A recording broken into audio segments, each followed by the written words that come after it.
নমস্কাৰ বন্ধু বান্ধৱীসকল, আপোনালোকক স্বাগতম জনাইছোঁ।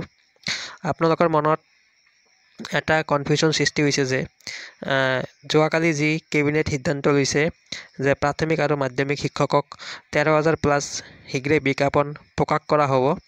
আপোনালোকে স্ক্ৰীনত চাব পাৰিছে, ৰাজ্যিক কেবিনেটে লোৱা সিদ্ধান্ত হয়।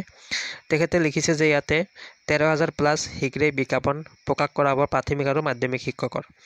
যদি বিজ্ঞাপন প্ৰকাশ কৰা হয় নতুনকৈ, তেনেহ'লে আগৰ বিজ্ঞাপন কি হৈছে, আগৰটো কি হ'ল, আগৰ যিটো 5,550 এলিমেণ্টাৰী লেভেলত ভেকেঞ্চি আছিলে আৰু গ্ৰেজুৱেট টিচাৰসকলৰ 8,000 প্লাছ ভেকেঞ্চি আছিলে, এইবিলাক কি হৈছে, সেইবিলাক কি কেঞ্চেল হ'ব নেকি?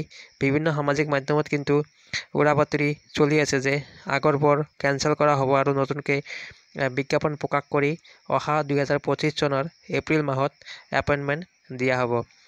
সেই সম্পৰ্কে আমি আলোচনা কৰিম। তাৰ আগতে আমাৰ শিক্ষামন্ত্ৰী ডাঙৰীয়া আৰু মুখ্যমন্ত্ৰী ডাঙৰীয়া কেতবোৰ নিযুক্তি সম্পৰ্কে মন্তব্য দিছে।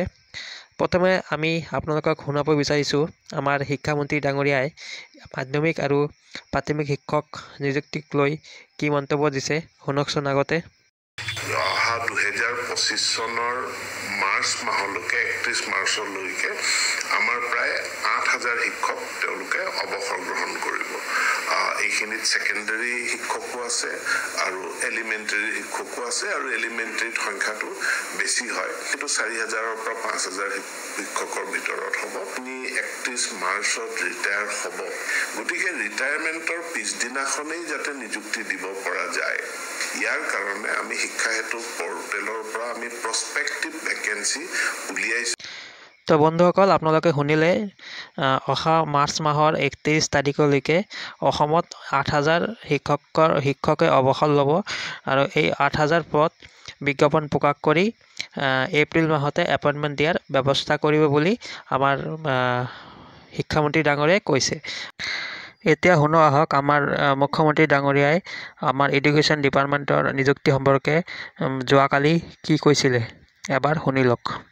এলিমেণ্টাৰী এডুকেশ্যন প্ৰাথমিক শিক্ষা বিভাগৰ শিক্ষকসকলৰ নিযুক্তিৰ প্ৰক্ৰিয়াও খুব সোনকালে আৰম্ভ হ'ব।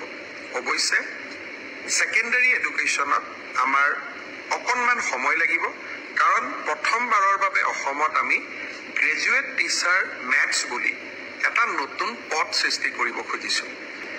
সেই হ'লেও মোৰ লক্ষ্য যে এই গোটেই পষ্টখিনি গ্ৰেড 3-ত 7,600, গ্ৰেড 4-ত 5,000, পুলিচত 6,434, এলিমেণ্টাৰী এডুকেশ্যনত 5,550 গৰাকী শিক্ষক, ছেকেণ্ডাৰী এডুকেশ্যনতো প্ৰায় 8,000 শিক্ষক, এই এলিমেণ্টাৰী এডুকেশ্যনত 5,550 গৰাকী শিক্ষক, ছেকেণ্ডাৰী এডুকেশ্যনতো প্ৰায় 8,000 শিক্ষক, এই গোটেই অৰ্থাৎ প্ৰায় 35,000 নিযুক্তি আমি মাৰ্চ মাহ বা এপ্ৰিল, বিশেষকৈ বহাগ বিহুৰ আগতে আমি শেষ কৰিব খুজিছোঁ।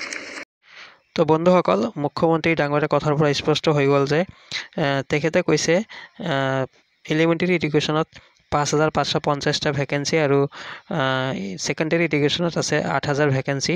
এয়া কিন্তু আগৰ বিজ্ঞাপনৰ কথা কৈছে, ইয়াতে নতুনকৈ কোনো বিজ্ঞাপন প্ৰকাশ নহয়। আৰু ইয়াতে যি লিখিছে 13,000 প্লাছ শীঘ্ৰে বিজ্ঞাপন প্ৰকাশ পাব, এয়া আগৰ বিজ্ঞাপনৰ কথা ইয়াতে কৈছে। মানে শীঘ্ৰে বিজ্ঞাপন প্ৰকাশ পাব মানে ইয়াতে হয়তো ডকুমেণ্ট ভেৰিফিকেশ্যন বা মেৰিট লিষ্টৰ কথা ইয়াতে ক'ব বিচাৰিছে আৰু ৰিক্ৰুইটমেণ্ট টেষ্টৰ কথা ইয়াতে ক'ব বিচাৰিছে। নতুনকৈ কোনো এডভাৰটাইজমেণ্ট নোলায়, আমাৰ মুখ্যমন্ত্ৰী ডাঙৰীয়াই কৈছে। আৰু মুখ্যমন্ত্ৰী ডাঙৰীয়াই এইটোৱে কৈছে যে এই 5,550টা পদ আৰু এই 8,000 ছেকেণ্ডাৰী এডুকেশ্যনৰ পদ, লগতে ADRE হওক, অসম পুলিচ হওক, গোটেইকেইটা এপইণ্টমেণ্ট কিন্তু এপ্ৰিল মাহত দিয়াৰ ব্যৱস্থা কৰিব বুলি ইয়াতে কৈছে। তো বন্ধুসকল, আমি আৰু এটা কিন্তু অনুমান কৰিব পাৰিছোঁ যে শিক্ষামন্ত্ৰীয়ে কৈছে যে নতুনকৈ 8,000 শিক্ষক অৱসৰ ল'ব আৰু এইখিনি এপইণ্টমেণ্ট দিয়া হ'ব এপ্ৰিল মাহত। তাৰমানে আপোনালোকে বুজিব পাৰিছেনে, আগত 13,000 শিক্ষকৰ পদ খালী হৈ আছে আৰু নতুনকৈ খালী হ'ব 8,000 শিক্ষকৰ পদ। তাৰমানে 13 আৰু 8,000 21,000। তাৰমানে বুজিব পাৰিছেনে, 21,000 শিক্ষকক এপইণ্টমেণ্ট দিয়া হ'ব এপ্ৰিল মাহত। এইটো এটা কিন্তু হিউজ এপইণ্টমেণ্ট হ'বলৈ গৈ আছে এপ্ৰিল মাহত।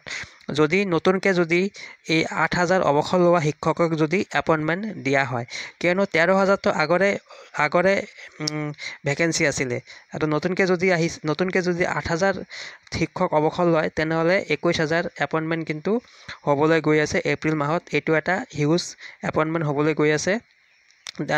এলিমেণ্টাৰী এডুকেশ্যনত আগত 5,550টা আছিল আৰু এতিয়া যদি 4ৰ পৰা 5,000 হয় তেনেহ'লে প্ৰায় 10,000 এলিমেণ্টাৰী এডুকেশ্যনত এপইণ্টমেণ্ট হ'বলৈ গৈ আছে। বন্ধুসকল, আপোনালোকে কিন্তু ইয়াৰ পৰা ক্লাৰিটি পাইছে যে আগৰ যিটো ভেকেঞ্চি ওলাইছিল এলিমেণ্টাৰী আৰু ছেকেণ্ডেৰী এডুকেশ্যনত এইটো কিন্তু কেঞ্চেল নহয়। যদি নতুনকৈ কিবা বিজ্ঞাপন প্ৰকাশ পায় তেনেহ'লে এই 8,000 যি শিক্ষক অৱসৰ ল'ব, এই অৱসৰ লোৱা শিক্ষকৰ ভেকেঞ্চি প্ৰকাশ কৰা হ'ব। তো বন্ধুসকল, আমি ভিডিঅ'টো ইমানতে সামৰিছোঁ। আশা কৰোঁ যদি আপোনালোকে ভিডিঅ'টো ভাল পাইছে লাইক কৰিব, কমেণ্ট কৰিব আৰু ভিডিঅ'টো শ্বেয়াৰ কৰিব। ধন্যবাদ।